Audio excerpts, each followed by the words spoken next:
Alright, Minion Necromancers, it's now time to finally lock in and play minions again. And the reason why is they have updated the Ring of Mendeln. So what this does is it gives you this bonus on every 6 attack. It's going to give you massive amounts of damage. It finally works. This has been something that minion players really wanted, and it was just bugged for a really long time. And they just reworked it again and again. They just couldn't get it, but it's finally here, so it's now time to go ahead and lock in and play minions. This build is going to actually achieve 100% crit with 0 crit on your pieces of gear. So you don't need it fuss with your items trying to get crit here and there, trying to get the masterworking done. You will get 100% crit if you copy this build exactly, but it's super easy to do. The point of this build is a minion zoo build, meaning we have all of the minions. We get our mages to do damage, our golem does damage, as well as the skeleton reapers. They will all deal damage and they will all have 100% crit, which is awesome. And this is supposed to be a really beginner-friendly, easy playstyle, so it's very lazy. There's not like you have to activate this, you got to snapshot this. There's not really any of that. It's supposed to be as beginner-friendly as possible. A lot of the stuff will automatically activate, meaning that you will have corpse consumption activated, and you will also have the priest to actually heal your other minions without having to push the button. I try to make this as easy as possible. So let's go ahead and go over the skills, how we use them, and I'll show you guys how we get 100% crit, because it's actually quite easy. So again, you do not need any crit in your pieces of gear as far as critical strike chance. If you get critical strike damage, that's great. But you yourself, by the way, will never really crit. For the most part, you get the base of 5%, plus there's like a bonus on the pants, which you cannot roll off. But you do not actually crit, because, well, this is a minion build. Your minions do all the work anyways. So your minions will have 100% chance to crit. But I'll go over the skills and how we utilize them. So for the first skill, we are utilizing Soul Rift. We activate this to get a bunch of different bonuses. This applies vulnerability. It also gives us unlimited essence and gives us a crazy damage multiplier. One question that you might have is, why don't you play the Minion Ultimate? Well, the Minion Ultimate doesn't do enough damage. Compared to this, this is just a completely different ballpark. It's kind of strange that we have a Minion Ultimate, but the Minion builds do not use it. If you look at every build that's towards the top, they all play Soul Rift. And if you're wondering why, it's damage, it's barrier, it's the ability to apply vulnerability. It does pretty much everything for you, and then it gives you essence, which you are going to start draining, and your essence essentially drains because you have this aspect that's going to give you more damage, but it does drain your essence. And then we also play Blight over here. This is activated if you want to deal more damage. You can activate it. It's only really against, let's say if you're doing the pit and you're at the boss, you can activate it on him or some elite packs. Or if you are doing push content, you can activate it. But if you are interested in pushing, I'm going to be straight up with you guys. You're better off playing the Bloodwave Necromancer. And the reason why is that hits for a quadrillion times more than any other build right now in the game. Like, that does so much more damage. However, the minions are objectively going to be better for pretty much everything but the pit. The reason why is they just kind of clear out content so much faster, and again, you can play super lazy with the build. You don't really have to pay too much attention to anything other than when this is up, you push the button. And then we have Blood Mist. If we are crowd controlled, we can activate this to get out of a situation. And then with Ray Skeleton, you don't need to push it. I have automated it for our build, so don't even worry about it. This is mainly oriented around just making it, again, beginner friendly, but if you want to push it, you could remove one of the items and you will have to manually push it. You definitely do want to push it if you don't have the automation like I do, and the reason why is it's going to give you some extra damage. It's going to keep your minions up, but also get rid of those corpses. And then we also have Golem here. So Golem will actually facilitate survivability, and it will also give us damage, but also has the ability to activate it.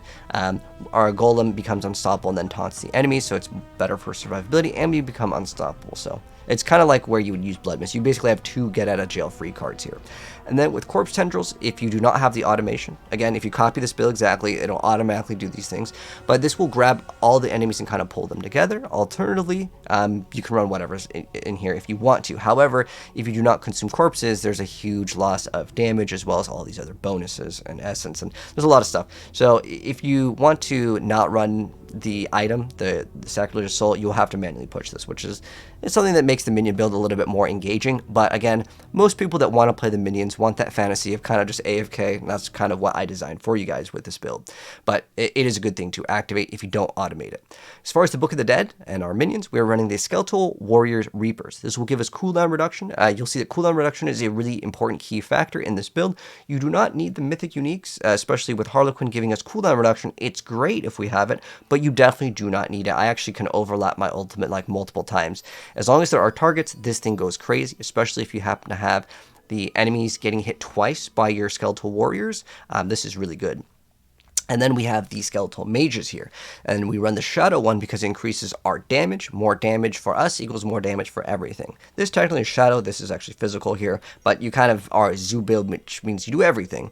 And then we have the golem over here. We have the blood golem, and we have the one where it absorbs 30% of the damage you would take.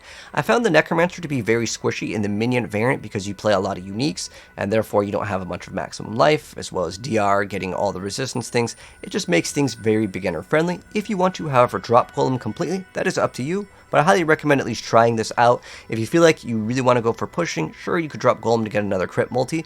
But I would say for most people, again, that are just interested in doing pretty much all forms of content, you could do all of the Mythic Tormented 4 boss runs. You could still play with the golem, but it will objectively give you more damage if you do then sacrifice it for, there's a bonus over here. If it lets me click on it, well, let me show this. For some reason, the words don't appear up, but it gives you extra like crit multi for the golem here. Now, as far as the gear goes, let's go ahead and go over the gear. And if you want to swap any piece of gear, I mentioned some other things like in the helmet slot, if you want to push for more damage, you can run the Error Perdition, but Harlequin Crest is really nice for the survivability, as well as giving you that extra ranks to your ultimate, which you actually do want. Not for the damage, but for CDR, it's just quite nice to have. So Harlequin or Error Perdition, if you don't happen to have it, the build is still playable. The build definitely wants to have certain uniques, but again, you can play this build technically without any uniques. It's not like you have to have one, with the exception of Ring of Mendeln, because this is the point of the minion build. If you don't have this, the minions, well, they don't do as much damage. But next up, we have the Shroud of False Death. This is pretty much one of the best mythics in the game for pretty much all builds, so definitely lock it in with this. Just gives you a bunch of stats to everything.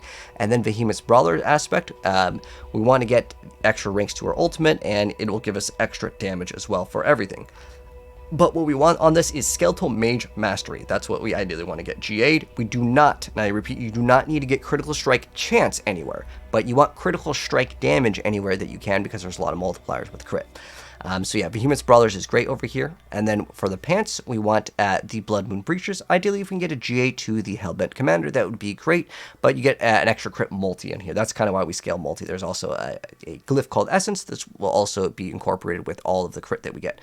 So Hellbent Commander would be the ideal GA on that. Then we have Occult Dominion, which is going to give us more warriors, more mages. You can also put this on your amulet, but the boots are the best spot. And you get Skeletal Warrior Mastery here. You also want to do Soul Rift Duration on your gloves as well as on your boots, so you can make it last longer.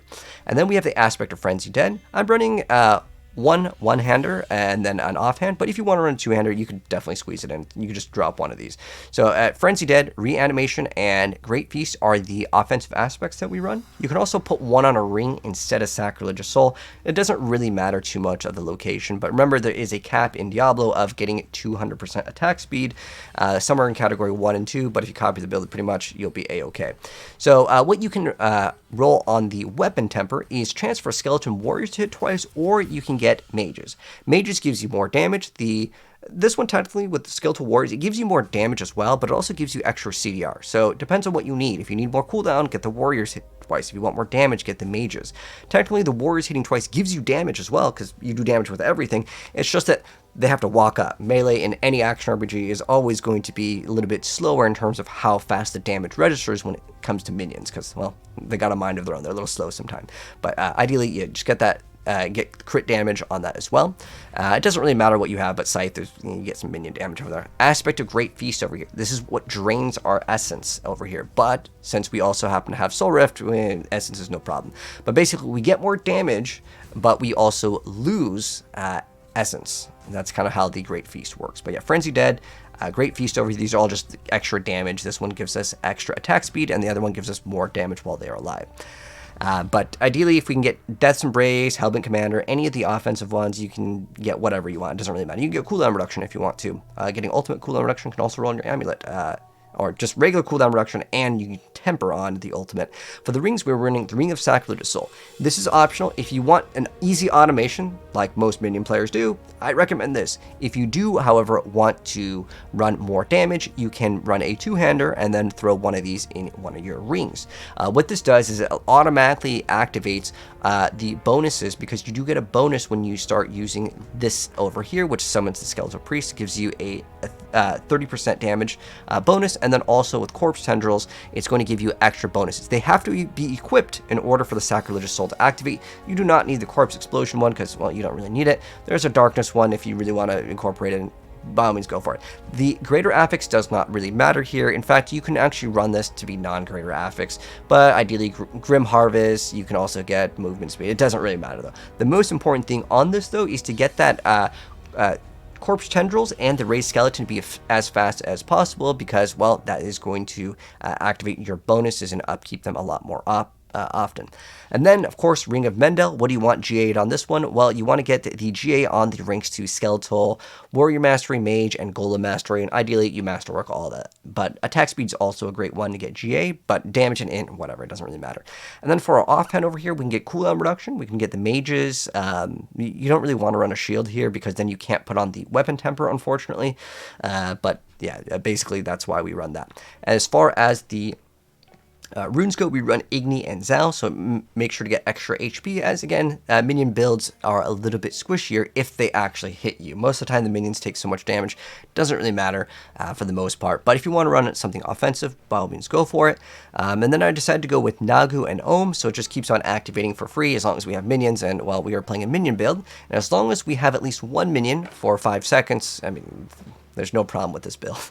It goes up to 6. You just get 600 every 5 seconds, or 6 seconds, and this is basically up 100% of the time. So we have Ohm 100% of the time, and we don't even need to do anything. It's literally the most free thing that you can get in terms of a minion build. So I really love that we can play Nagu in here, because a lot of people have this laying around. But if you also want to run other things, you can also try other things. You can do Igni Zach or Igni Teb. You can apply the Execute. There's other options to apply extra damage and stuff if you want. As far as the Witchcraft power goes, this is how we get 100% crit. So we run Growth and Decay over here, the cycle, because it activates the bonus with the Friend of the Bog. Then we run the Aura of Siphoning over here, and then we run the Hex of Shattering. This is going to apply the Hex. Then we have the Aura of Specialization to get extra crit damage, and then we have increased aura size. Then here we have the Growth and Decay power over here called Grow. This one is massive. This is how we get 100% crit in the build, and that is because, well, we just get it. Every time we activate our ultimate for 10 seconds, we get 100% crit strike chance. We get cooldown reduction from our Reapers, as well as getting all the increased duration. It's really easy to upkeep this, even without Harlequin. But then we also play Soul Harvest. It's in pretty much every single build. You just need to activate your ultimate, and pretty much it'll upkeep everything. For the gems and the other occult gems, we just play emeralds in our weapon if we want, and then we can also play the topaz here. If you're running a two-handed, obviously you can put the two-handed rune words in there, but otherwise it's going to be in your armor pieces. And then we get extra damage to hex enemies. The Hex of Shattering will automatically apply it, and then we have Moonlight Ward to give us extra damage reduction. You can also run the one that pulls in everything if you want to. And then you can also play the Friend of the Bog, and this one will give you extra main stat as well as extra HP, which is great.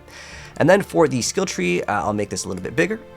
And for the first few points, it doesn't matter. You put it into 3 points that you want to. There's 2 options here. I made this kind of as a note here.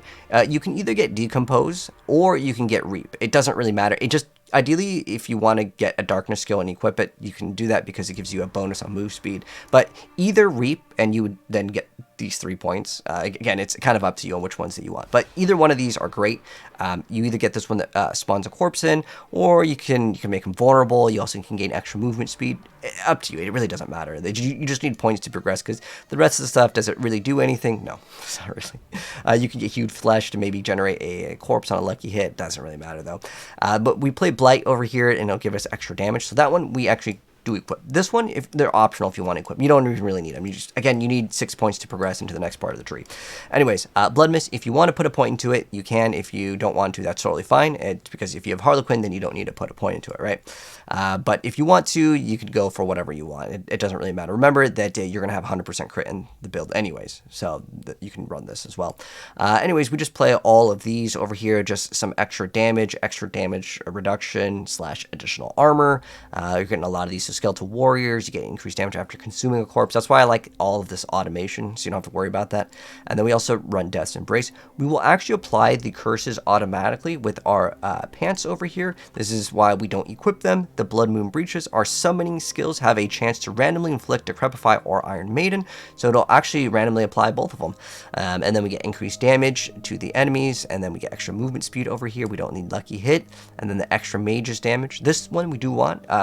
The Abhorrent Decrepify will actually apply extra cooldown reduction for our build as well. And then we get increased damage while we are healthy, and then we have all of these bonuses with like some shadow stuff. When I damage enemies with a darkness skill, they're going to take more damage. And then and this is damage from you and your minions. And then this one will make it so we deal increased shadow damage, and then these bonuses apply to shadow damage dealt by your minions as well. And remember, our mages are the ones that deal the shadow damage here. And then for each darkness skill, like I said before, that's why you can get either one of the two like basic skills and equip them if you want to. And then this one over here, you get to fortify when a corpse is formed from one of your skills or your minions. You get to fortify. This one's kind of more optional, but it's pretty good.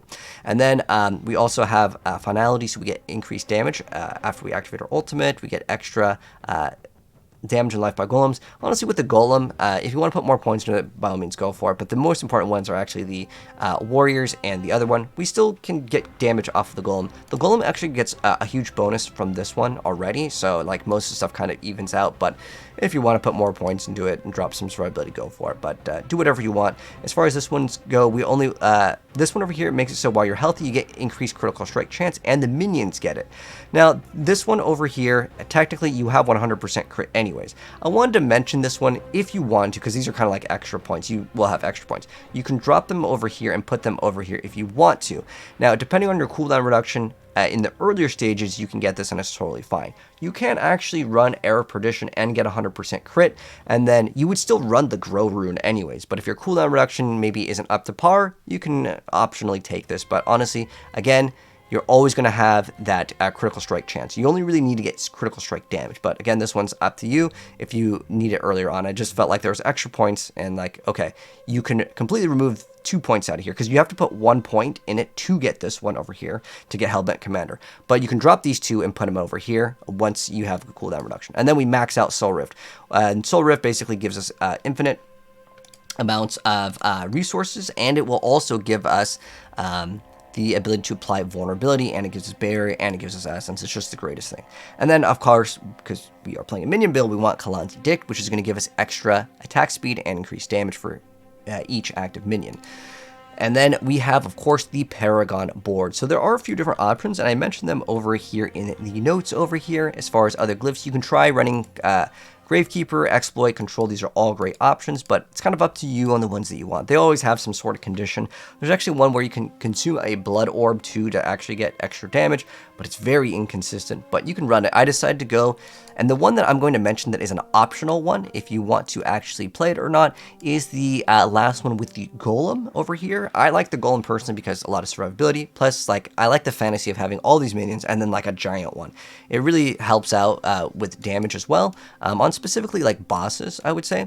But for the most part, this is the one that I would say is up in the air. If you want to play any of the other ones, by all means, go for it. But as far as the Paragon boards go, the first one is going to be Corporeal. It just gives us extra physical damage on our minions, and it gives us move speed, and also gives us bonuses. There's a lot of other glyphs that you could play as well here. But next up, we are also playing Essence, so a lot of crit stuff. We're going to get all of these bonuses over here. We don't need this because it's all like shadow damage over time. And then we move into Cult Leader and Dead Raiser, and this one's going to give us a bonus to the Paragon as far as the minions and the minion damage reduction. So we get a lot of minion damage reduction. We get all these like bonuses over here with that one. And then the last two are kind of up to you on like kind of the order here, but if you want to play the Hulking Monstrosity, you can play that one. Or if you want to go and get Flesh Eater with Amplify first, that's totally fine. So as far as this order goes, you can do Hulking Monstrosity with Eliminator, which is more damage to elites. The reason why I put it over here is because it has 115 on int, and then basically we can take all these int nodes. Get these last though, make sure you get all of like the bonuses, like for example, you just need 40 for this to work.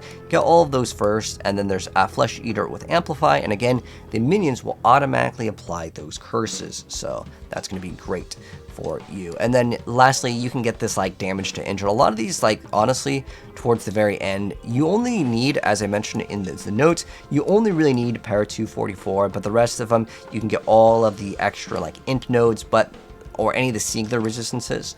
You can opt to go for those, plus like the maximum resistances, but pretty much once you're at Paragon 244, the build is done. Like, there's really not any other points that you put in. It's basically just filler, so that's kind of great, because some builds, they need to be like Para 260, 280, and after Para 250, it takes a long time.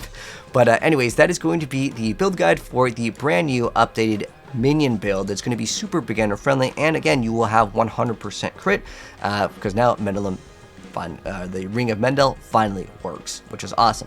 Now, again, the main option, if you want to do more of a pushing build, and if you want it to be a little bit harder to play, but it will do more damage, you can drop the Ring of the Sacrilegious Soul and play so many different things. Whether you want to run Starless Skies, and then you have to then maintain your stacks on Blight, and if you pay attention, you have to make sure you don't cast it too often, because then you're out of resources and Soul Rift will not fill it. And then you have to do manual corpse consumption because of the Sacrilegious Soul not being there, and if you don't activate that, you lose out on a big, I think it's like a 50x multiplier plus the 30%, but it will be technically a little bit more damage. But if you want even more damage, I wouldn't really recommend minions anyways. The build is still great, and you can still complete all forms of content, whether you want to carry your friends in the Mythic boss runs, or if you want to do up to like Pit 100, technically you go way further than that.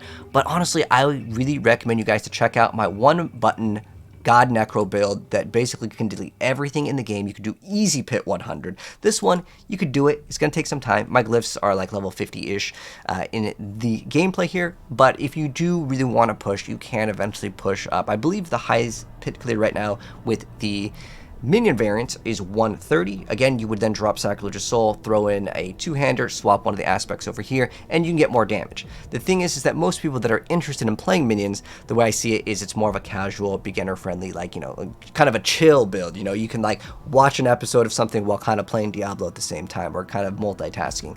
And that's where I wanted to kind of make this build. But I will also perhaps make another guide on a two-hander. The one, it's going to be a lot harder to play again. It's going to be squishier, so you have less survivability, you get more damage, but again, it's going to be squishier, and it's like a lot harder to play, because then you have to kind of maintain the corpse consumption, and then you also have to walk around making sure you collect these blood orbs. Again, it's just a lot easier to play this version, but I will upload that one probably a little bit later.